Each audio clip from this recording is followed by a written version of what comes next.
Its twin suns, low and red, bathe everything in a crimson glow.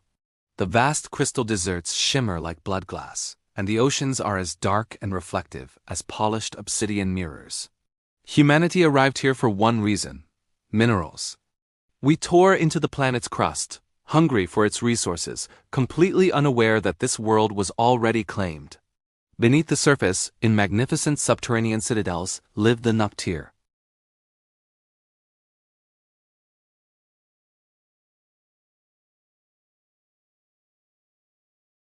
They are ancient, elegant beings, perfectly adapted to a world where the very light of the suns is a lethal poison. For millennia, they have thrived in the deep, silent darkness. They don't drink blood for pleasure or out of malice. For the Noctyrr, to drink blood is to remember.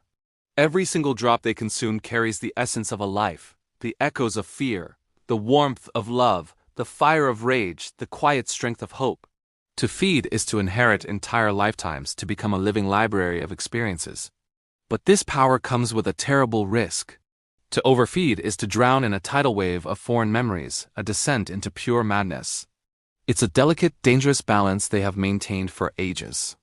On a balcony overlooking the vast, silent city carved from the planet's core stands Siren Valix. His cloak, woven with advanced anti-solar fibers, hums with a soft, protective energy.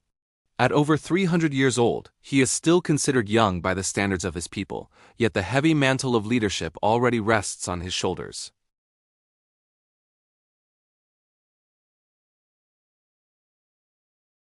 The vibrations of their deep drilling operations are a constant grating reminder of the impending threat. Beside him, his second-in-command Noctyrr speaks, her voice a low whisper. Her silver eyes, glowing faintly in the dim light, are fixed on the distant tremors. They dig too deep, she says, a note of urgency in her tone. It won't be long before they breach the catacombs, the ancient pathways to our home. Siren can only nod, his expression grim. The truth of her words is a cold weight in his chest. And when they do, he replies, they will see our fangs, our strength, our nature. And they will call us monsters. Noctyr's voice drops even lower, filled with a deeper, more chilling fear. Or worse, she says, they'll call us weapons. And that is the true nightmare. The Noctyrr leadership, the Orion Council, carries the heavy burden of a dark past. Ages ago, they enslaved another species, a transgression that has soaked their history in eternal regret. They swore an oath to never again impose their will upon another sentient race. But the humans, these fragile, loud, brilliantly chaotic creatures, so full of a fierce, burning life they are changing everything. Their presence is a constant temptation, a test of the Noctyr's most sacred vows. And then there's Dr. Alara Cade, a human xenobiologist with a stubborn, unyielding curiosity. She is the first human to ever encounter a Noctyrr and live to tell the tale. The memory is seared into her mind. She was trapped in a collapsed mine shaft, her lungs screaming for air, her vision fading into a black tunnel. Then, in the suffocating darkness, she saw them. 2 glowing red eyes. But there was no cruelty in them, no malice. What she saw was an overwhelming, profound sadness. In that moment, Siren had found her. To save her life, he had to feed, just enough to sustain her until she could be rescued. But in doing so, he inherited a piece of her. Now, he carries her memories within him, the vibrant joy of her childhood, the sharp, lingering grief for a brother she lost too soon, and her fierce, almost defiant hope that the universe, despite all its harshness, can still be a kind and wondrous place. And Alara, she remembers him too. Not his face, not clearly.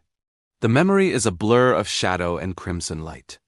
But she remembers the feeling, the immense, crushing weight of his solitude that seemed to stretch across centuries. An impossible connection was forged in that dark, desperate moment, an alliance that threatens to shatter both their worlds. The situation is a powder keg waiting for a spark. On one side, some humans, learning of the Noctyr's longevity, are beginning to whisper of immortality, a prize they would do anything to seize.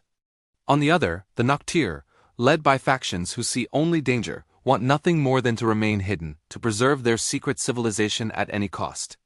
And hanging over them all is a rare, terrifying celestial event, the Crimson Eclipse. This is a phenomenon unique to Orion IX, a time when the twin suns align in such a way that their already dim light fades even further, casting the planet into a deep, bloody twilight. For the Noctyrr, this eclipse is a double-edged sword. It will weaken the anti-solar fields that protect their cities, leaving them vulnerable.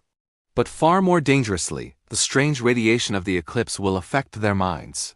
It will amplify their thirst, their hunger for the memories and blood, tempting even the most disciplined among them to lose control, to forget the line between sustenance and slaughter. Noctyrr's warning echoes in Siren's mind. If the eclipse comes and the humans are at our door, she had told him, some of us will forget who we are. We will become the monsters they fear. Now Siren stands on his balcony, gazing at the distant, flickering lights of the human colony on the surface. They look like a constellation of captured stars, so beautiful and so fragile. The fate of two species rests on his shoulders. He knows a choice must be made, a path must be chosen before the eclipse forces their hand. Then we must choose, he says, his voice quiet but firm, speaking more to himself than to anyone else. We must choose what we will become. Legends they will tell stories about for generations. Or silent, unseen guardians who protect them from the darkness, even if that darkness is ourselves. Above them, the red suns begin to dim, the first signs of the approaching eclipse painting the sky in even deeper shades of crimson. And on the planet of Orion IX, in the twilight zone between two worlds, the line between monster and protector, between savior and destroyer, begins to blur into nothing. The story is just beginning. Thanks for watching. If you were captivated by the world of Orion IX, make sure to hit that subscribe button and ring the bell so you don't miss what happens next.